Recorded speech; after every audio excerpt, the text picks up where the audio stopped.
she's the main character, but she's doing things that nuns don't do. Like stuff that the young priest and the old priest do.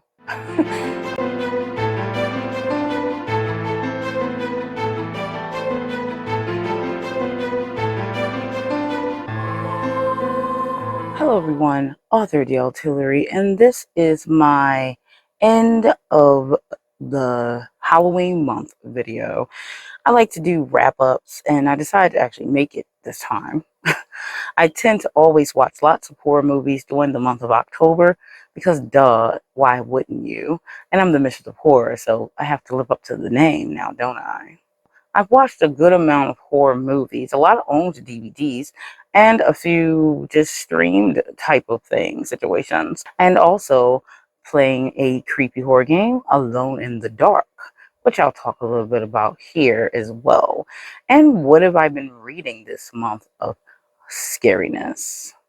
Let's jump into it. First up is the horror game Alone in the Dark, which is a remake of the original Alone in the Dark from back in the day. It is a classic. It is like one of the first horror games that kind of made everyone go a little bonker and make different types of horror games. No, Resident Evil wasn't the first. Duh, where have you been? But Alone in the Dark is a very interesting, scary game. You have two characters to pick from, the male lead and the female lead. And you go through this creepy place. I tend to pick the male lead in this case most of the time, but you can pick either or of the characters. I played the original back in the day, and it was not pretty, but at the time, it was the graphics of the time. Now it's been remade, and I must say it is one of the best remakes that they have around for games that from the old days that they remade currently. I'm usually not one for remakes of horror games or games in general, because a lot of the times it doesn't do it justice, let's just say. But in this case, this is one of the top ones. I really enjoyed playing this game. It is very scary, very perfect for the month of October, and it's a fun one. So if you so happen to have a PlayStation 5, or I believe it's also a Series X, but I'm more of a Sony player and a Nintendo player, so I have it on a PS5. Also have the collector's edition and the regular edition. I play the regular edition, and I have not cracked open my collector's edition, because sometimes I do that. If it's a game I really like, I may get the collector's edition and the original version. And I've had it for a minute, but I decided it was time to play it for this month of October. So that's how my creepy month started off. Now on to the movies. The films that I watch, it's a little bit of a huff and buffle there. I'll try to remember them all, but I'll show you a few of the DVDs that I did get to watch. First up is this 6-film collection, which is the Conjuring series, more or less. If you see here, you see The Nun and Annabelle has made it to this, it's kind of shiny, to this lineup of series. A lot of people may not know this, but the Conjuring series includes The Nun and the Annabelles. So I watched this one, and then after that I watched The Nun 2, which wasn't on that collection. Now, what I'm going to talk about here. Now, I had seen some of the other Conjurings before I watched this, got into the series of The Conjuring, and it was interesting enough with the husband and wife, dealing with the possessed type of situations. So you find out about the nun has the female lead from The Conjuring, and she is when she's younger and when she was going to be a nun herself. The nun is not about her being the nun, it's the demonic creature, the nun. So that one is, the first one is pretty good. I like the first nun. Now the second nun is something to be desired, because it's not really believable. And in the sense of, not that anything fiction or horror needs to be believable, but there are some things that you just know don't work. And in this case, when you're talking about the time period that the movie occurred, the story occurred in. And then the fact that the female lead is a nun. It's focusing on her, obviously, because she's the main character, but she's doing things that nuns don't do. Like stuff that the young priest and the old priest do. She's doing things that a priest would do. Nuns don't do what priests do. Let's just be honest. The church is the church. And females are in the positions they're in the church. Everyone knows this. So the fact that they're trying to kind of do the female empowerment thing with a nun is a little odd, to say the least. I mean, you can do what you want, but it kind of fell apart in the Nun too, in my opinion. I still enjoyed it for what it was because it's horror, and duh, I love all kinds of horror. But it got a little unbelievable in the aspect of you are bringing God and, you know, evil and stuff into things. And unfortunately, in these films, they tend to try to lean more into the evil and the darkness. But unfortunately, when you bring in those type of aspects of demons and things like that, you can't then negate the, you know, the light side of things. Like you can't negate it. It's just as big. If you're going to have one, you have to have the other. It's this thing called balance. You know what I'm saying? So she's her and another nun in the second one, and it's kind of like they just doing stuff that the priests would be called for, in my opinion. It's a fact. This is how the church, this is how stuff works. Like, it's hard enough to get someone to get a priest to do any kind of exorcisms in any setting, like to get the church to agree, like the higher up church to agree to send a priest to do a, you know, the exorcism. Like, that's not, first off, it's not very like happening. It's not going to happen that often. Like, it'd be very hard to do that. Also, a nun, like, they're not going to send nuns to do it. And she was kind of just going off doing whatever she wanted. But the demonic stuff that from the nun creature itself, like, you know, that was cool. But like the whole other aspects of the nuns and is doing whatever they wanted, trying to like help someone who's possessed.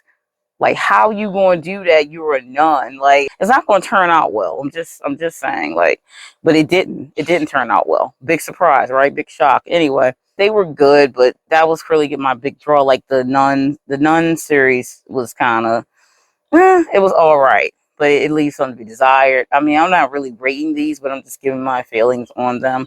The other Conjurings are what they are. They're fine. It's a fine series. That part of the series. The Annabelles were decent. I did watch, I think all three of the Annabelles on this DVD, actually. I think that's Annabelle Coming Home, Annabelle, and then Annabelle, what's that one called? Annabelle Creation. The doll is like a part of the series as well. So that one, the Annabelles are fine. Those like the dolls, but one of the Annabelles is kind of like, they do the possession stuff with it, but it doesn't make sense on the one Annabelle, which I can't remember which one it is. I think it might be Annabelle Comes Home, I think, but I can't remember the order they're in. But either way, like the one with the girl gets possessed and then she grows up with the possession, being possessed, like she runs away, the possessed the demon or evil spirit, whichever way they're going to go with that, possesses the girl at the orphanage and then runs away with her body, and then they never find her, but then she's adopted by a family while she's possessed. I'm like, okay. And then they kind of like, she grows up, and then I'm like, what's going, so yeah, it's that one's some kind of a little bit of a, like, you know, got some lame points in the story as well, but still good horror to look at. Something else that I watched, another one that I watched, the next one was the Night Gallery, the complete series. Such classics, such great stuff. I did get to watch a lot of this. I really enjoyed the Night Gallery. It's a classic. You can't lose with it. I felt like some old school stuff was in time to play. Then watched the good old Rob Lowe's Salem's Lot. This is a 3 set with the best version of The Shining, in my opinion. I don't care for The Shining that is with Jack Nicholson in it. Sorry, Jack, but Jack Nicholson acts like Jack Nicholson almost in like in everything he's in. That's pretty much the case. But I didn't really care for The Shining with Jack Nicholson in it because it does not follow the closer version of the story by Stephen King. This version is closer to Stephen King's story adaptation, so it's much better in my opinion. I can't remember the actor's name, but anyway, you can see his face there. But that version of it is of The Shining was the best one for me. This is a triple of Stephen King stuff, clearly. The original It series is on here. I say series because it's always a mini series because there's two of those. And then I have the remake of It, which I actually really like. I didn't watch it this time around, but I'll probably get to it because it's not Halloween isn't over yet, and I'm still watching stuff. But this is just my wrap up for this video. Ash versus Evil Dead. I love Ash. I love his character. I know a lot of people don't like the character, but if you're a fan of the Evil Dead series, you love Ash. That's just a fact. Like without Ash, there's no Evil Dead. Hence why the new movies were just like not really for me. I mean, I had like this one was fine. I did this one. I watched this one plenty before, and you know we have it now. But like without Ash, there's no Evil Dead for me. Just no, and it's over because you know that's it. And he's done. You know there's no more of it because there was like some bad stuff going on with the behind the scene, as far as like the place that they were producing it and everything. Sam Raimi and the Raimi brothers. Being friends with Bruce Campbell, and so something happened with them running the show, and I guess the company that they were working with or whatever was just causing issues or whatever the case was. So that was it. They ended it. I did not really care for season 3. I think it's 3 seasons. I'm gonna say, yeah. I didn't really care for season 3. I thought it was kind of man. They bought like Ash have a daughter or whatever, and she's really annoying. So I didn't care for her, and I didn't care for them like bringing her daughter in because they were more like they were trying to hopefully replace him. I think that was where they were going with, and I'm like I'm not for that. Like Ash is like the character for the story. He's the anti-hero of the story.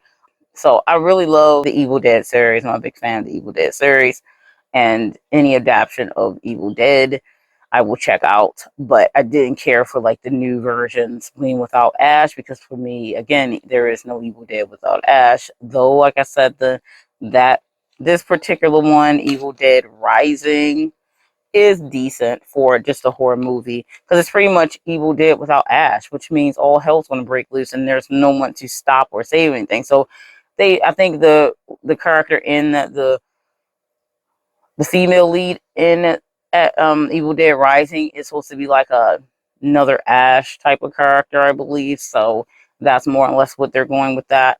But anyway, no Bruce Campbell, no Ash, as far as I'm concerned. I did watch some other films. I did watch the one called The Night with the Devil, which it's like a kind of like a partial documentary-esque type of style, that the way that they're telling the story originally is about a TV show host who invites a woman on there who has a girl who she's the doctor of, and she adopted her because the young girl was in a cult. She was 10, and I think her parents were more in the cult than her, and she was there at the house when the house got burned down by the cult people, and she became possessed, and then the woman's trying to help her. Now, apparently, she has like a high level demon or a devil in her, and then he does it to save his show. He invites them on to let the girl, like, let Mr. Wriggles, as the demon or devil in her is called, out, so that they can prove it or not. So there's a lot of stuff that goes down. It's really good, actually. I recommend it. I was recommended by a friend, and it's really good. I actually enjoyed that one. I did watch quite a few other things. I watched some short horror films. I can't remember all the names. A little stuff on YouTube. There's a lot of small companies that make short, quick horror films on YouTube. They're really cool to check out.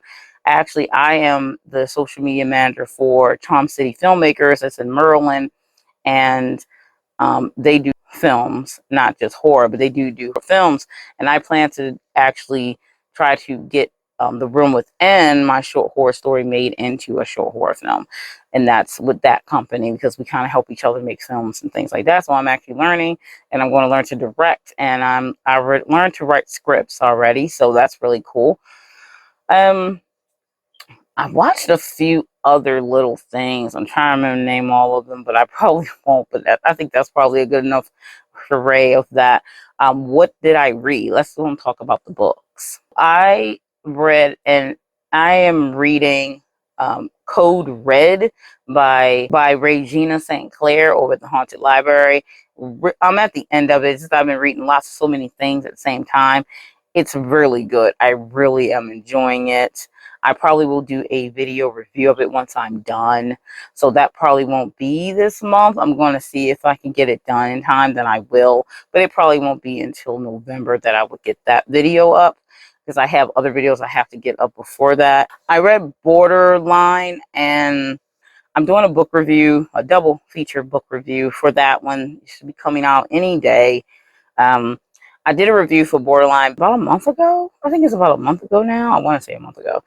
And it's by Royal Poff. And the other story is Sleeping Amongst Wolves. That one also really good. I actually like his writing style. Gets right into the action. Great for the month of Halloween. You can get both these books on Amazon, but I did the written review for Borderline. That's on Amazon now. And of course, I'll have the links below for anything I'm talking about for these reviews. And the Sleeping Amongst Wolves, I am actually putting out the double feature with Borderline video soon. Like I said, you should look for that. That should be on my channel soon, any day. And then the written review will be up on Amazon when I'm done with it. But I enjoyed both of those. Very good books. Very good, cool indie author. I do like to support any authors out here if I can, of course. So those are the three things that I read for the month of October that were more in the horror genre. So look forward to those reviews if you're interested in those stories. It sounds like I guess if it sounds like there's something you're interested in, if you're interested in horror, like I assume you must be to some degree if you're here. But yeah, check those out. That's pretty much what I read so far for this month of Halloween, and I really am enjoying all of the festivities. I had some of my candy corn and my other candies and things, and I even got a Halloween card from one of my favorite people here on YouTube, which is Edie Lewis. But yeah, having a good time for this month. I even got my orange going on. Okay. But yeah, so I just wanted to do a October Halloween month wrap up of what I looked at, watched, and read and played in this case. So let me know how your October has been so far and what you looked at, watched, and or played if you do video games in the comments, and I'll check out and see what you said. Until next time, stay scared.